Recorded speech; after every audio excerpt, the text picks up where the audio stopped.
Hello everybody, welcome back to my channel. My name is Queenie, for those who don't know me, reviewing Love is Blind Sweden Season 2, The Weddings and the Reunion. Before I get into it, please make sure to like this video, subscribe and hit the bell, and leave a comment down below. So the reason why I didn't do the weddings last week was because I thought there would be more to talk about. I'm used to the American version that stretches out the wedding episode for no reason.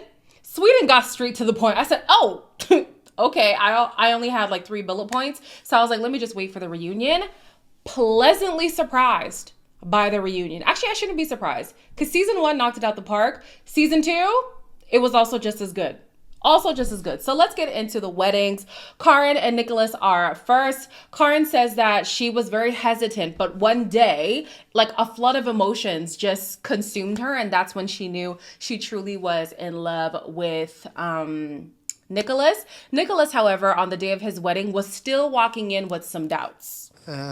Först vill jag tacka dig.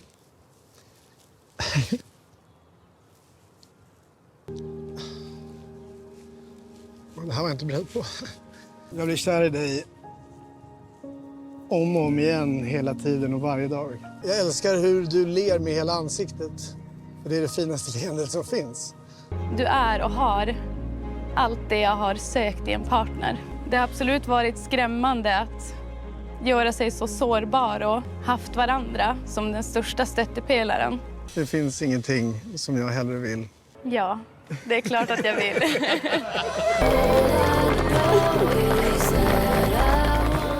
The real problem that Nicholas had in his relationship was the fact that Karin is so much in her head and she doesn't really open up enough. She doesn't express herself enough. If they didn't get married after these vows, I would have been shocked. But it seems she got over that hurdle. She was able to actually express herself fully to him. And so it's no surprise that they said yes. As we know, Nicholas came into the show basically like, I am going to get married. It doesn't matter to who, but it's going to happen. So he definitely made that happen for him. So happy days. The next wedding was between Natalie and Victor. As we know, Victor was getting cold feet before going into the wedding. He says that during their little time apart before the weddings, he was wondering, like, what is she getting up to? Like, what is she? You know, he was having concerns, like, to me, it kind of felt a little bit controlling, just a little bit, especially with the context of wanting to move on his terms, not wanting to be pressured to say, I love you. Like, the way that he was portrayed, it kind of felt like Natalie was going to be under his thumb in this marriage. But yeah, those were my thoughts going into the wedding. Innan jag klev in i experimentet så kände jag en jättestor längtan efter kärlek. Det finns nog ingen som är perfekt för mig. Och jag tänkte att man kan nog inte få allt. Och sen dök du upp i mitt liv. Och med dig vågade jag visa mig sårbar. Evigt tacksam för att du har kommit in i mitt liv. Så jag hade aldrig tänkt mig att den här resan skulle kunna förändra mitt liv på något sätt. Vår resa har inte varit traditionell, men den har varit unik. Det var som att allting jag hade känt och hoppats på blev verklighet. Tack för att du är du. Tack för att du har gjort den här resan så otroligt speciell. Jag vill spendera resten av mitt liv med dig. Ja, klart jag vill. Den resan vi har gjort har varit otrolig. Så ja, absolut.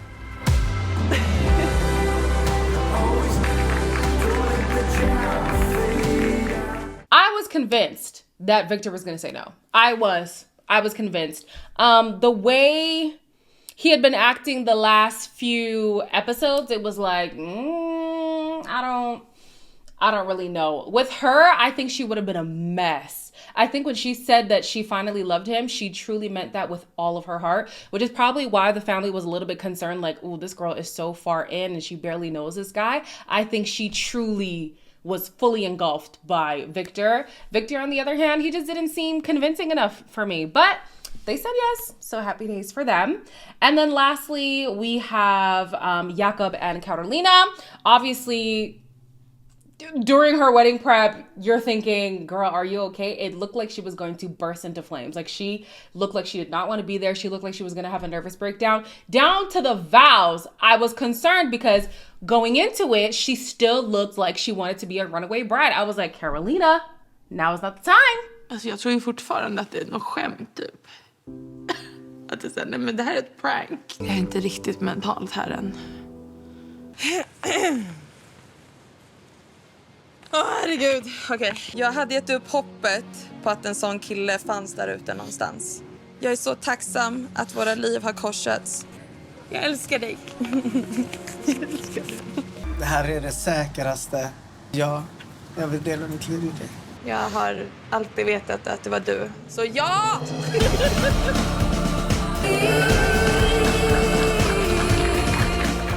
This one also took me by surprise. I thought they were going to say no. I thought one of them was going to say no. And even before the wedding, Yakob had said that he's fully convinced Carolina is going to say yes. And if she doesn't say yes, he's not going to believe in love anymore. I said, hey, wow. I guess he was right to have that conviction because she said yes. That's 3 for 3 for both seasons of Sweden so far. That's really good. Really good. And I like the fact that these two said yes. Because it just goes to show that, yeah, that attraction might not be there in the beginning, but if you really built a good foundation in the pods, it can surpass the attraction for the most part. It's not going to be foolproof. You still have to have some kind of draw to the person who you're engaged to. But if that foundation is strong, you could push through and you could get married. They really got married. Wow. So fast forward to the reunion. Everybody's walking in and it's dark. And I don't like when they do that. I know that it's supposed to be lights come on and everybody's in there. I'd like to see everybody already in there. But we see that Karen is not there immediately. I was like, she better be pregnant. I was like, she better be pregnant. I don't want to hear that they didn't make it, okay? But they don't start with them. They start with Victor and Natalie. They are still together. However, they did have a rough start at the beginning. What happened in the beginning? They didn't live together for the first... Actually, I don't think they said how long. But for the first little bit of their marriage, they did not live together the way that they had planned. And Natalie was starting to have some doubts, which makes sense because like I said, I felt like she was walking in very naive into this marriage. And so once the reality set in for her, she was like, wait a damn minute. Maybe I'm in over my head. Bodde vi i olika städer. Alltså det var en tuff start och jag tror att det blev väldigt mycket på en gång. Jag tror vi tappade bort oss lite i kommunikationen. För min del kan jag säga att känslan blev... Vi är gifta! Det tog väldigt lång tid för dig att komma fram till det. Idag skulle jag faktiskt säga att vi är lyckligare än någonsin. Och absolut. The way that they look now, they look incredibly compatible, thank God. Like, they've definitely worked through the kinks. They definitely seem to communicate more. They actually talk to each other. Yeah, it's nice. They've had a year to work through their kinks, and I think that they've done that. Of course, the first year is still the honeymoon stage, so there's a lot to learn, there's a lot to experience, but it seems like Natalie has done a lot of growing up in this first year. Like I said, they weren't living together, and she was having doubts about the marriage, but with time, she's become more certain. They even live in a place that's closer to her family, because at first, she was going to just abandon everything and go straight to him. And that wasn't the case. They now live in Borges. I don't know, something like that. But yeah, she's close enough to her family where they can visit each other every weekend, which is good. They also had a back and forth about surnames. She didn't want to give up her identity, but it seemed like at some point she was gonna be okay with it. Eventually, they came to a compromise, and they call themselves the Dorish Loveless. Dorich? Listen, I'm not Swedish, okay? Y'all know what it's supposed to be. So yeah, I think Natalie, good for you, girl. Good for you. I think she's really grounded now. And she's not just being a yes woman. She's actually seeing what is good for her, what's good for the relationship, and not just going blindly in Victor's direction. Next is Ola and Millie. They start with a montage of Ola doing his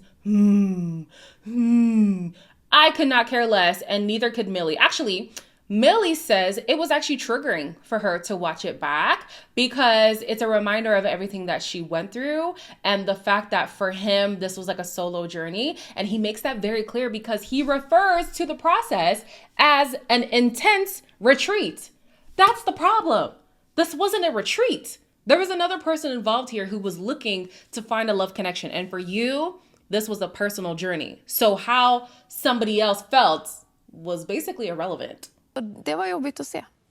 Det förstår jag att du kände. Alla har vi olika programmeringar eller liksom olika preferenser när det kommer till utseende. Jag hade inte kapacitet till att se Millie eller vara med Millie. Men jag kan inte förneka att den delen fanns i mig. Men jag vill också lägga till, om det inte framgick, jag är jättesingel just nu. Millie is still having a hard time watching back footage because she can see that she was fighting a losing battle. Ola feels like the show did not depict their relationship accurately. Millie is like, yes, it did. It absolutely did. Whatever you see on there is exactly how I was feeling, which is so interesting too, because a lot of people like to say, oh, I was edited badly. Things were manipulated in my storyline. And here Millie is saying, no, what you see is what it was. That is how I felt. And that's also how, like, out of touch Ola is. Because even watching back, he cannot see the hurt that he inflicted on Millie. He just sees like, oh no, that wasn't my experience. How could they show me in that light? Because that's not what happened. That's how somebody experienced you. Even after watching it back, he still can't see it. And so Yakob pipes up and he's like, obviously I was in a situation where unflattering things were said about me, but at least Carolina didn't say those things to my face. It is very cruel for you to say to a woman that you do not embody femininity. Why did this man, in response, say, well, I still wanted to be true to myself? A year has passed and he has learned nothing, not a damn thing. He still feels like at the end of the day, if he is being his authentic self, it doesn't matter how the next person feels. What are they learning at these retreats? Truly. Because if it's teaching you how to be an asshole, I don't think this is a great retreat, y'all. I don't think this is a good retreat. So then they show footage of him being like this guru for everybody in the show. And I'm just like, nah, this is so wrong. They're glorifying an asshole. Anyways, Millie says she is dating around, but she has become more forthright with her intentions, with the expectations that she has in relationships. She's not timid the way that she was with Ola. Ola says he actually is in a partnership and he's deciding to take things slow. He'll open up a little bit, let that marinate, open up again, let that marinate. And I'm even shocked that he had space in his life for anybody. Good for you, I guess. Prayers up for that girl. They turn to Nicholas, who says that, he's had a really eventful year so far, and there's actually a new girl in his life. I'm like, it better be a baby. I don't want to see nobody but Karen walk through that door, either pregnant or holding a child. And sure enough, she's pregnant.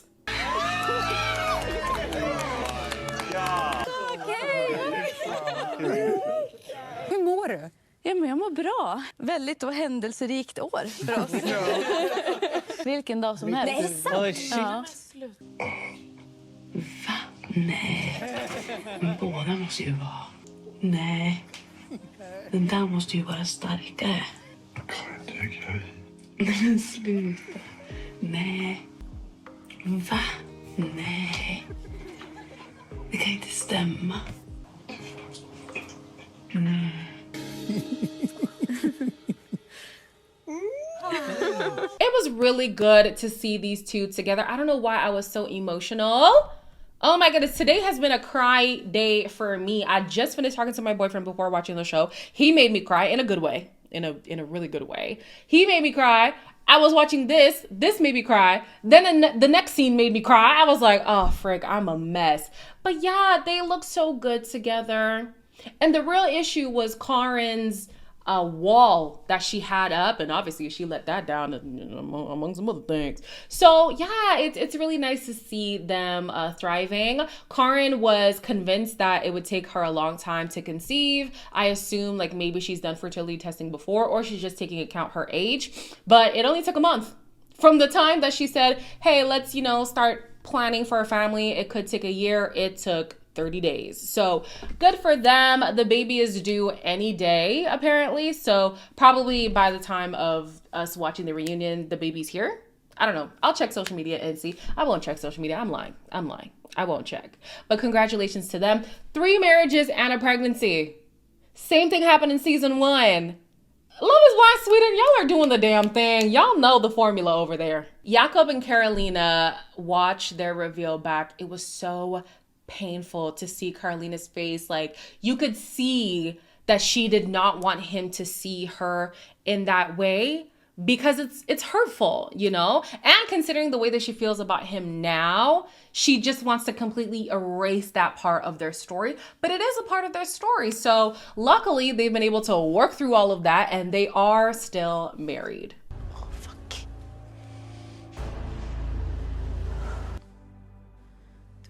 Det var ju det här jag var rädd för. Hur känns det att se det här, Carolina? Jag tror jag har varit så fast och haft mina gamla mönster. Jag tycker det är fantastiskt att se det, att ni båda två bryter era gamla mönster. Det smärtar mig. Alltså det är jättejobbigt att se. Du blir berörd, Yakob. Ja. Vad är det du känner? Det har varit ganska tufft att gå igenom. Men vi är fortfarande gifta. Ja. This also made me cry. I don't know why. I did not think that I was this emotionally attached to this couple. Is it that? Or was I already in my feels because of the phone call that I had before watching this? Because it can't be in my period. That already ended. So I don't know. I was just really in my feels today. But seeing Carolina speak about Yakob the way that she does now and seeing the journey that they've had, it's actually beautiful. It really is. I don't think she ever like slandered him, but you could see it just wasn't there for her. So the fact that she went from not feeling it at all to being so enamored by him is so beautiful. She was even saying, I'm at the point where like, he's sick of me. I can't get enough of this man. I said, I know that's right, Carolina. Okay, you better not play about your man, because I was not convinced. At the weddings, I was not convinced, but I believe it now. She says that at the beginning, things were really hard for her because she was having some personal challenges that kept them from being able to live together. And them not living together became a challenge in itself. They used to argue a lot, but now they live together. Now they're on, you know, a good path. They hope to go to Sri Lanka soon so she can meet his family. And they plan to be pregnant soon. So hopefully that works out for them. Good job, Sweden. Ooh. Ouch. Good job, Sweden. Now here's where things get a little bit juicy. Okay. So Alicia and Oscar talk about the first time they met. Of course, it was very beautiful. It was great. Da, da, da, da, da. Apparently, since their breakup, they actually had been in communication. And Oscar is still very fond of Alicia. Nu när jag tittar tillbaka på det så blir jag väldigt ledsen. Och jag trodde väldigt mycket på oss. Jag tycker fortfarande att hon är bland det vackraste jag sett. Vi har fortfarande en väldigt kärleksfull syn på varandra, tror jag. Jag är bara så ledsen att det inte gick.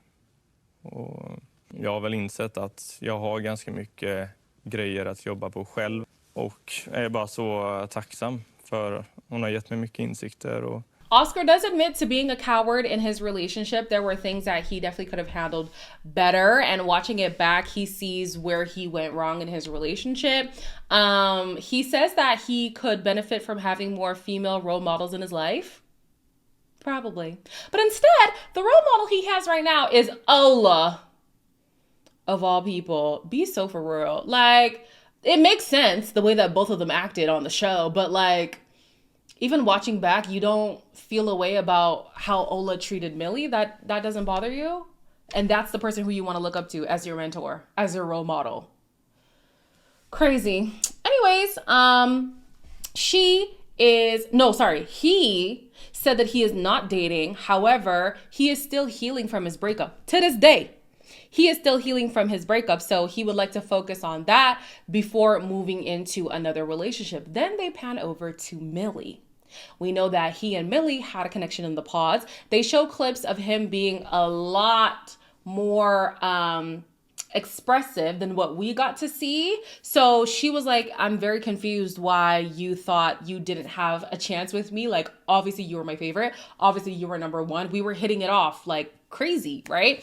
And he says, you know, I just felt like I wasn't the one for you. He also clarifies that Ola did not manipulate him whatsoever. Every decision who's this guy? Oscar made was his own decision. Millie does say that she did have residual feelings for Oscar. However, to respect Alicia and Ola, she decided to compartmentalize those feelings. And after after Ola broke up with her, she reached out to Oscar. They had seen each other and spoken here and there. She still has feelings for him to this day, while he has feelings for Alicia. So yeah, that was interesting. Then they pan over to Alicia and they ask Alicia about her connection with Tim. And then the host is like, you know what? Let's just hear straight from Tim. They bring out Tim and Tim is like, yeah, you know, we had a really good connection outside of those pods. Hej. Hej. Vad var det första mötet för dig? Berätta. Det var laddat. Så att jag tog kontakt med Tim under sommaren efter att vi hade lämnat. Ja, men vi snackade väl lite och så. Och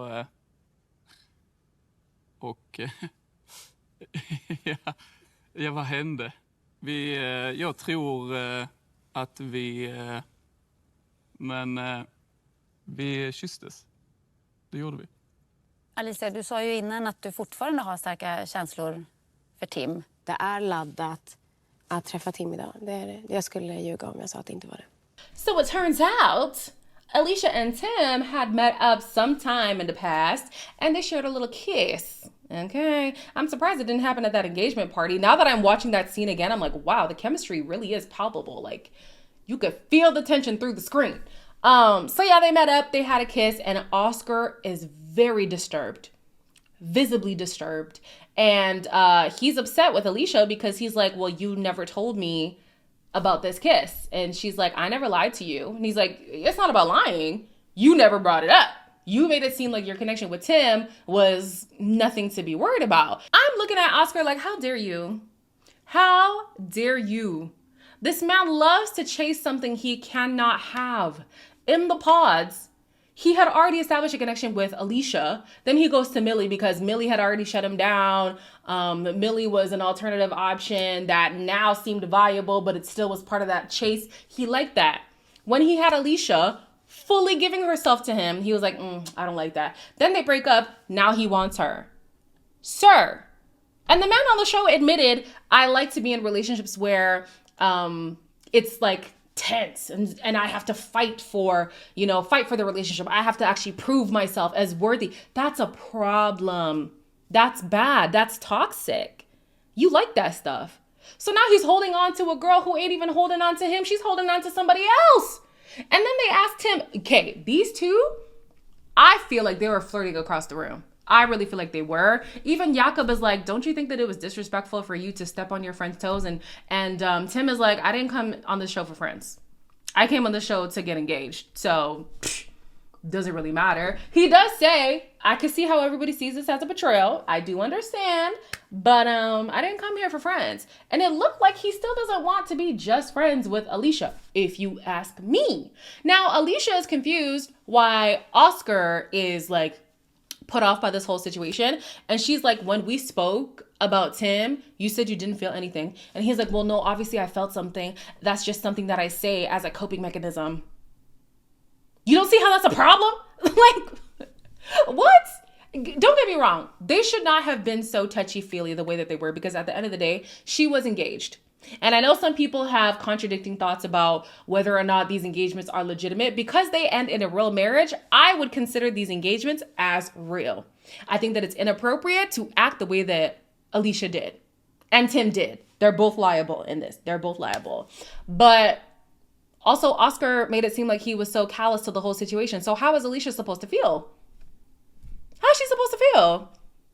So yeah, anyways, Alicia says, I still have feelings for him to this day. I feel like we didn't give ourselves a proper chance, of course, because of the situation surrounding their relationship at that time. So then they pan to Tim and Tim's like, no, I got somebody. So you got Millie, who still has feelings for Oscar, who still has feelings for Alicia, who still has feelings for Tim, who has a girlfriend. They then go around and ask everybody, do you believe love is blind? Everybody but the weird guru couch says yes. Oscar, Ola, and Tim are like, love can be blind, but it's not blind for me. We were given eyes for a reason. Okay. So yeah, I enjoyed the reunion. And it has been confirmed that there will be a season 3. I'm excited. I don't know what it is about Sweden. I'm actually I'm in. I tried Habibi. I couldn't stick with it. Didn't even try Argentina. Haven't done Japan. Tried Brazil. It didn't lock me in. And tried Mexico, but then some people were trying to make it seem like I was a racist or something, so I hopped off of that. But yeah, Sweden. Hold on, let me explain that racist thing before somebody runs with that. I made a comparison to the girls liking very problematic men, and I was like, oh, I hope that doesn't come off as like a racial connotation. It's just that these women will be attracted to the worst of the worst men. And somebody in the comments just ran with this whole, oh, Queenie is a racist, da-da-da, whatever. Y'all know me. Once y'all start running with foolishness, I'm off it. So Mexico will not see me again. Sorry, it will not. But Sweden, I'll be back. And Italy is coming too? I'm in. You guys let me know in the comments down below how you felt about this season, what you thought about the reunion. Yeah, that's all I got. As always, like, comment, share, and subscribe, and I will see you in the next one.